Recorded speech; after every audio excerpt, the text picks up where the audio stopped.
Hello, could you please tell us who you are, Dr. Rosalie Schultz, where you're from, what you do? My name's Rosalie Schultz. I'm a GP and public health physician. I live in Alice Springs. I'm working in a project called the Interplay Project, which is about Aboriginal wellbeing and listening to Aboriginal people, working out how we can do things better for them. I'm really interested in the Sustainable Development Goals, which are a United Nations global agenda for all countries. Australia, unfortunately, has put sustainable development as a foreign affairs commitment as opposed to a whole of government commitment, which is quite shameful because when you look at how we're doing in the Sustainable Development Goals, it's really shameful. So we're scoring red, which is far from meeting an 8 of them. Even ones that are quite surprising, I would have thought that for no hunger, well, not too many people seem to be hungry in my world, but in fact we do very poorly in hunger because of the huge amounts of agricultural fertiliser that we use and the food waste. And one of the other indicators for no hunger is the high levels of overweight and obesity in Australia. Obesity, of course, is a form of malnutrition. I think that we need to, Aboriginal voices, although on the one hand we kind of look at them through the lens of disadvantage and deficit, I think if we'd come away from that and look at Aboriginal people as with the strength and resilience they've held being here for 50,000 years and 200 years of terrible oppression, there's so much that can contribute to their own well-being but also other people's well-being. Listening with a different way so that the goals of development are not economic growth and more people, more things, but actually better lives for more people through better use of the land, better care of the biodiversity, care of the water.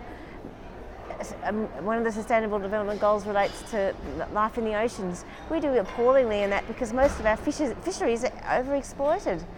We do very poorly in life on land because we're tearing down the forest. We're at one of the fastest rates of any of the so-called developed countries. We could do better. We think of ourselves as a rich nation and yet we're grossly underdeveloped in a sustainable development sense. And why do these Sustainable Development Goals, why are they so important for health? I know it might seem self-evident to you, but that case probably hasn't been well made to the general public, many of whom probably haven't even heard of the SDGs. I think you're right. I think because in public health we think the social determinants of health have actually come quite entrenched in how we're thinking.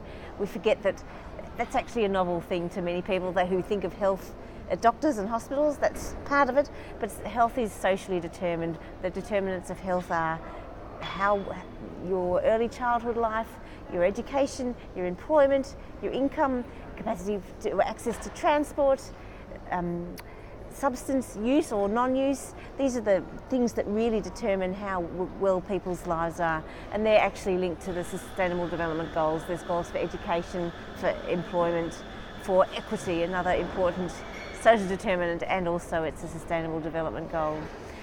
Now that report card you presented on the SDGs, Australia's report card, is that publicly available? If people want to read that, where can they find it? Totally. It's by a document that's produced every year by a group led by Jeffrey Sachs. I can send you a link for sure. Okay. They've got every country, so it's quite interesting. You can look at how different countries are doing in different aspects.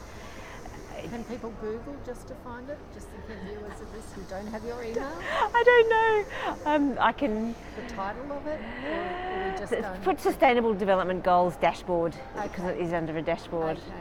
So if you were to give this conference, 3 things you would like to happen, what would that be?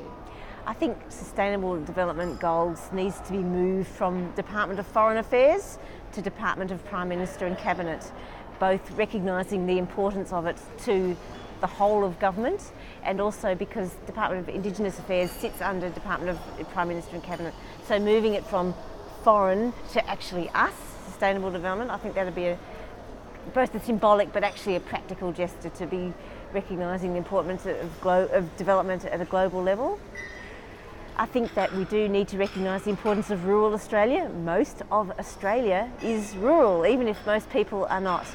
But I think it's the country, the land that we need to be caring for. And I think recognising rural health is actually the health of the land as well as the health of the people. And even if most people aren't rural, most of Australia, the land, it's still Aboriginal land, is rural. And the third takeaway, I think we need to listen to the voices of Aboriginal and Torres Strait Islander people who have been living sustainably in this country for many thousands of years. They're now very much enmeshed, as the rest of us are, in neoliberal economy, but I think there's still a lot of knowledge and wisdom that we can learn from. Thank you very much, Rosalie. Great talking to you.